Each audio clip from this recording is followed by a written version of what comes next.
唔知大家有冇見過甚至食過呢一款內地嘅回轉火鍋呢？咁喺內地都好盛行嘅，估唔到香港都有啊！98蚊無限時任你食任你飲啊！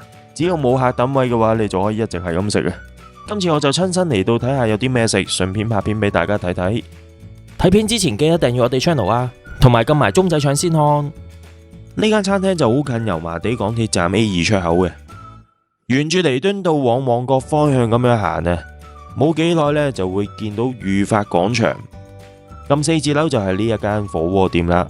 上到嚟就見到佢哋嘅價錢牌，餐廳職員同我哋講，原先呢就係90分鐘限時，不過喺冇人排隊嘅情況下，你都仲可以繼續食嘅。變咗其實佢哋係冇限時嘅。佢哋一共有5款湯底可以俾大家揀，我就揀咗第2款酸辣金湯。揀好湯底俾埋錢之後，咁就可以開爐食嘢啦。台面上面除咗一個細細地嘅火鍋之外，仲有啲餐具喺度嘅。餐具佢就分咗熟肉鉗同埋生肉鉗嘅。喺出邊我哋會見到自助調味料區，咁有10幾款嘅選擇。再隔籬我哋會見到飲品嘅凍櫃，全部嘢飲都係飲飲嘅。仲有部軟雪糕機俾你自己斟雪糕嚟食。嗱，片頭都講過佢哋係回轉火鍋啊，全部嘅火鍋配料基本上都喺呢條運輸帶上面啊。咁你可以攞住個生肉鉗去夾嘅。首先我哋喺運輸帶上面啊，見到有肥油，肥油烚完就係咁，食落去都有啲牛味喺度嘅。嗱，我話好食你都唔信啦。另外呢盤血淋淋嘅係咩嚟呢？嗱，烚之前我都仲估緊佢係咩嚟嘅，烚完就知道原來係滑牛肉啊。咁食落去真係好滑嘅，但係冇咩牛味喺度啊。相信呢一兜滑牛肉都擺咗一段時間，所以咁多血水喺度。跟住呢一盤又係牛啊，咁係牛丸嚟嘅。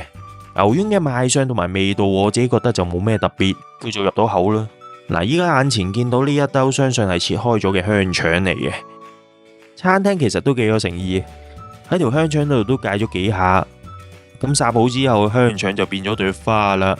但係食落去就唔係一般香腸嘅質感同埋味道啊，有啲似內地盛行嘅澱粉腸咁樣。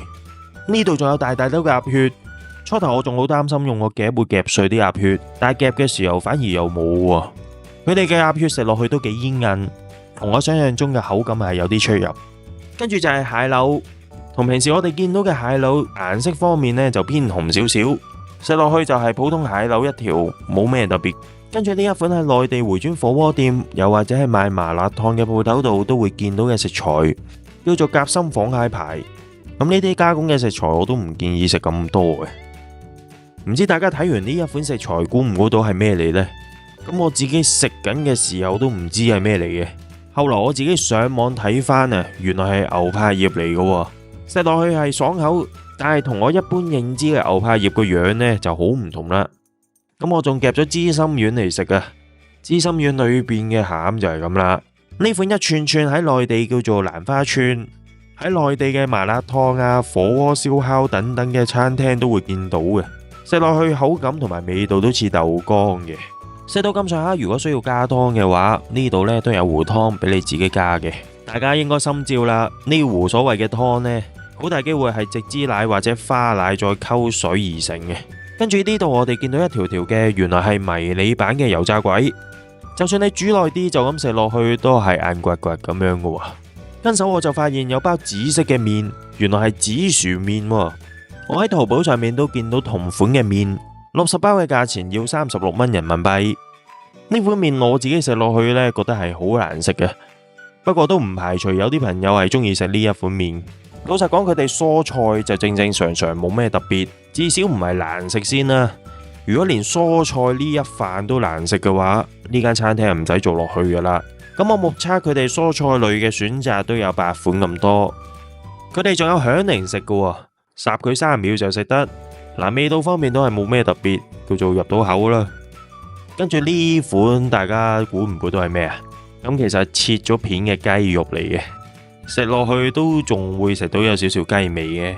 佢哋呢度仲有鵪鶉蛋食嘅，食落去都係普通鵪鶉蛋咁樣咯。